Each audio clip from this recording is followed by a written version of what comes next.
like we on, let's get the spaz. I got a red bone. I know she only with me cause my bread long. Can't talk to Stinky, I talk to his headstone. What's up, bunny babes? So today we're working with a new brand. It's called Hurilla hair. I think that's how you say it. This hair was so beautiful. I'm just about to extort her like I do any other time with any other wig with my Got to Be Free spray. But I just wanted to give you guys some pros on this wig. So it did come with a cap install inside the wig, and it makes it like a seamless look and you don't have to bleach and stuff. But I went in and took that out because of my preference. So guys, to get this beautiful color, I did not have to bleach or anything like that. It came just like this.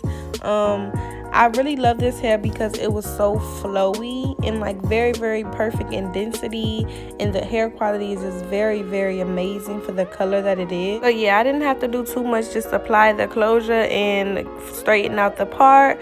But make sure you guys go check out Hurilla hair. They have some great quality hair, as you can see. I also have pictures on my Instagram, so make sure you guys go follow me on my Instagram at @Shay_Bundy. And yeah, make sure you guys continue watching this video if you want to see me slay this wig.